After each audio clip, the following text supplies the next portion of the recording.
Hello friends.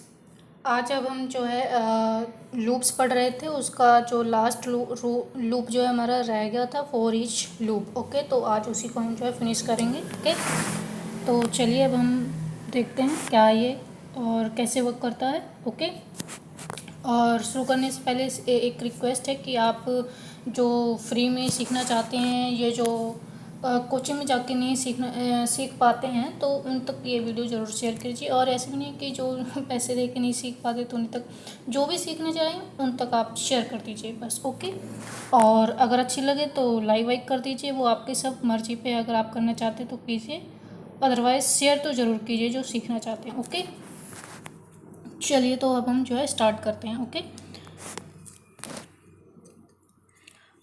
The for each loop works only on arrays. ठीक है, ये की पॉइंट है। ठीक है, तो इसे याद रखा कीजिए। ओके, तो एरे पे वर्क करेगा ये। And is use to loop through each key and value pair in an array. ठीक है, अब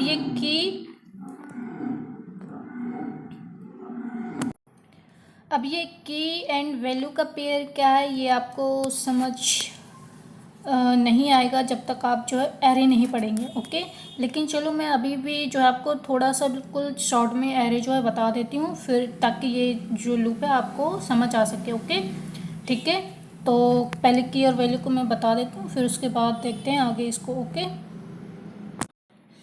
ये देखिए एरे होता है, जैसे सपोज़ ये देखिए यहाँ पे ऐसे एरे हम जो है डिक्लेयर कर सकते हैं।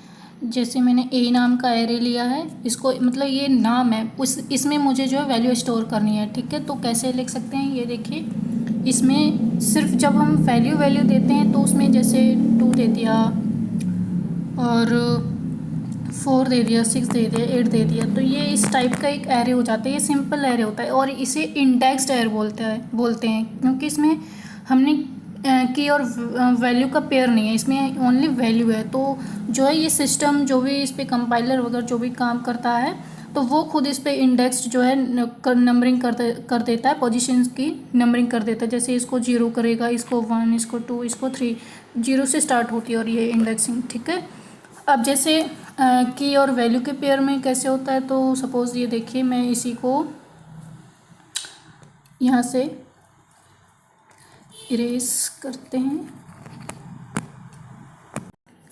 तो ये देखिए अब मुझे की एंड वैल्यू के पेयर में लिखना है एरे में। तो देखिए जैसे पहले लिखेंगे हम क्या, की।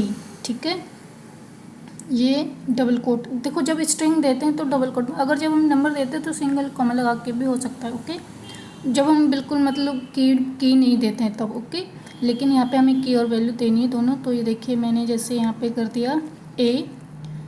ठीक है, ये मेरी की है और फिर ये इक्वल का साइन और ये इस एरो का साइन, फिर की, सॉरी की नहीं, अब ये की है और ये वैल्यू होगी। यहाँ पे हम सपोज दे देते हैं ए, स्मॉल ए दे देते हैं, ये हमारी वैल्यू हो गई। ओके, तो ये एक पेयर हो गया। ठीक है, ये किए पहला जो है की होता है और एरो से पहले टेल की तरफ जो है हमारा क्या होगा, की होगी, और जो हेड है उस तरफ जो क्या होगा, एरो हेड की तरफ क्या होगा, हमारा वैल्यू होगी। ओके, और फिर अब दूसरी वैल्यू हमें देनी है, दूसरा पेयर में देना है, तो कॉमे से सेपरेट कर देंगे और फिर हम सपोज दूसरी की देते हैं बी।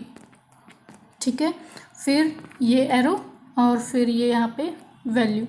ठीक है, तो ये इस तरीके से जो है हम जो है क्या कहते हैं, की एंड वैल्यू पेयर में जो है एरे को जो है हम इसको जो है इस तरह से हम जो है इसको डिफाइन कर सकते हैं, इसको इस तरह से जो है डिक्लेयर कर सकते हैं। ओके, ठीक है, तो ये हमारा जो की और वैल्यू के पेयर में होता है इस तरह से जो क्या कहते हैं एरे। ओके, ठीक है, तो दोनों तरह के एरे हमने बहुत शॉर्ट में बता दिए हैं। ठीक है, अब आगे हम जो है लूप देखते हैं। ओके, ठीक है, तो आपने ये की और वैल्यू पेयर जो आपने समझ लिया इन एरे में। ठीक है, तो अब इसका स्ट्रक्चर देख लीजिए। तो ये देखिए फॉर ईच वर्ड लिखते हैं, फिर उसके आगे क्या, एरे। ठीक है, एरे का नाम जो मैंने $a लिया उसका नाम, और फिर एज के बाद अपने आप से कोई नाम, अपनी तरफ से कोई भी नाम देना होता है। ठीक है, तो यहाँ पे अपनी तरफ से कोई, जैसे वैल्यू आप ओनली वेल दे दो, क्योंकि ये हमें खुद देना होता है। मतलब कि हमें एक अपनी तरफ से जो एरे दिया हुआ है उसका एक अपना नया नाम बनाना होता है, ठीक है। एज कि मतलब कि हम इस एरे को इस नाम से जो है अब इसका नाम ये रखने वाले हैं, बस ये इतना होता है इस लाइन का मतलब, ठीक है। और फिर ये कोड होता है, हमें क्या यहाँ पे शो करवाना है वो चीज़ है, और ये क्लोज हो जाता है, ओके। अब ये है कि for each loop iteration the value of current array element is assigned to value, ठीक है। मतलब ये जो value and the array pointer is moved by one until it reach, मतलब ये है कि एक वैल्यू के बाद दूसरी पे जाएगा, दूसरी के बाद तीसरे पे, ये जो है चेंज होता रहता है, ओके, ठीक है। और जब तक ये फिनिश नहीं हो जाएंगी वैल्यूज़ और की, ठीक है, तो तब तक जो है वो मूव होता रहेगा नेक्स्ट नेक्स्ट, ओके। तो इसका यही मतलब है और ज़्यादा कुछ नहीं है, ठीक है। अब जो है हम जो है मेन जो है हमारा की प्रैक्टिकल देखते हैं अब इसका, ठीक है। अब हम इसे रन करके देखते हैं, ओके। अब ये देखिए यहाँ पे मैंने दोनों तरीके के एरे मैं एक साथ इसको जो है आपको रन करके दिखा रही हूँ, ओके। तो ये देखिए यहाँ पे मैंने ये एरे ले लिया, एक फ्रेंड्स का है और जो है ये एरे है, ठीक है। ये यहाँ पे नाम दे दिए हैं मैंने, ओके। और ये देखिए यहाँ पे सिर्फ जो है वैल्यू वैल्यू है, यहाँ पे की और वैल्यू का पेयर नहीं है, ठीक है। तो यहाँ पे देखिए अब जो फ्रेंड्स है उसको ये देखिए जो हमारा ये स्ट्रक्चर था, तो देखिए फोर ईच लिखा है, फिर उसके बाद जो ब्रैकेट के अंदर हमारे एरे का नाम है, और फिर उसके बाद है एज। अब एज के बाद जो भी हम जो वेरिएबल देते हैं वो हम जो है जो एरे लिया है हमने एज से पहले, उसका जो है एक दूसरा नाम देते हैं, ठीक है।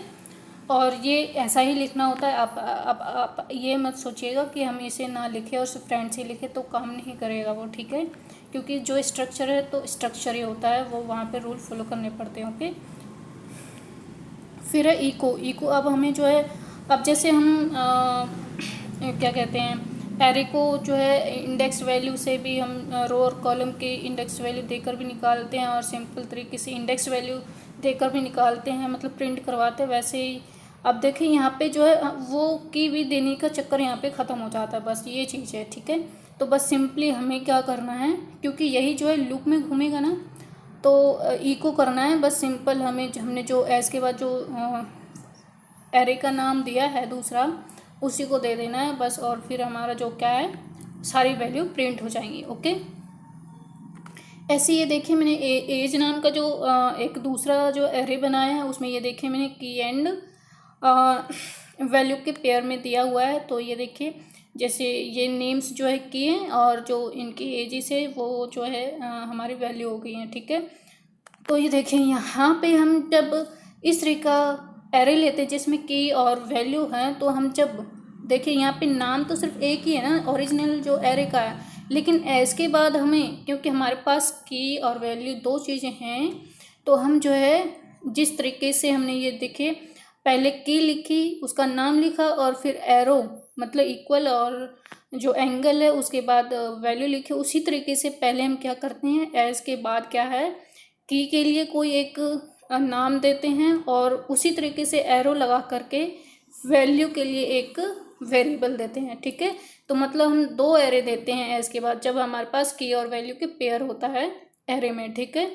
तो ये जो एरो के टेल की तरफ होता है वो की के लिए होता है, वो की प्रिंट करेगा, और जो एरो के हेड की तरफ जो होगा जो हमारा वेरिएबल होगा वो हमारी जो क्या करेगा वैल्यू प्रिंट करेगा, ओके। और देखिए ये दोनों मैंने जो है इको $x और $val जो है मैंने यहाँ पे करवा भी रखा है, ओके।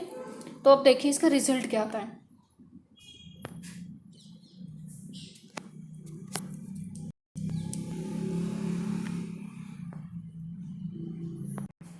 तो ये देखिए ये यहाँ पे जो पहला वाला जो हमारे एरे था जिसमें नाम थे ओनली, यानी वही वैल्यू थे हमारे।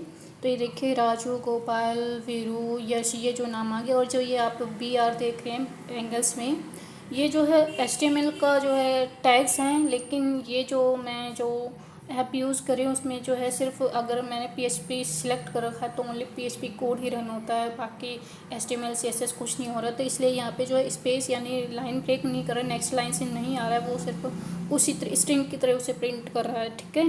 तो यहाँ पे वही प्रॉब्लम है कि इसमें सिर्फ PHP का ही कोड चल रहा है, ठीक है। तो ये देखिए यहाँ पे फर्स्ट एरे की जो है वैल्यू हमारी आ गई, सारी वैल्यू आ गई, हमने सिर्फ डॉलर वैल्यू ही प्रिंट करवाया ओनली, ठीक है। तो वो जो है इटरेट होके जो है सारी हमारी वैल्यू प्रिंट कर दी। अब दूसरे वाले को देखते हैं, ओके। अब यहाँ पर देखिए एक में जो $x था वो की के लिए था, वो मतलब उसमें जो है की स्टोर होंगी और उनको ही प्रिंट करेगा, और जो वैल था वो जो है वैल्यू को स्टोर करेगा और उन्हीं को प्रिंट करेगा, उसी के लिए यूज़ किया था। तो ये देखिए राजू इक्वल जो है 35 जो भी है, फिर जो BR वही जो पिछले वाली प्रॉब्लम है वही है, BR आ गया है टाइप, ओके ठीक है। फिर गोपाल उसकी एज, फिर यस और उसकी एज है, देखिए यहाँ पे, देखिए यहाँ पे कोड पे देखिए $x है, मतलब पहले की प्रिंट होगी, फिर इक्वल में जो है उनकी एज होगी, जो भी उसके रिस्पेक्ट वाली जो भी एज होगी वही जो है उसकी एज यहाँ पे प्रिंट हो जाएगी। तो ये देखिए उसी फॉर्मेट में ये प्रिंट हो गई हैं सारी, ओके ठीक है। तो ये सारी जो है उसी फॉर्मेट में हो गई। तो इस तरीके से ये जो है फॉर ईच लूप जो है काम करता है। अगर फॉर ईच लूप को यूज़ नहीं करेंगे तो हम जो है इंडेक्स वैल्यू देकर जो है प्रिंट करवाते हैं, ठीक है। तो चलिए अब जो है आई होप कि आपको जो है समझ आ गया होगा कि कैसे जो है फॉर ईच लूप जो है काम करता है, ओके ठीक है। तो चलिए अब नेक्स्ट क्लास में मिलेंगे, ओके थैंक यू।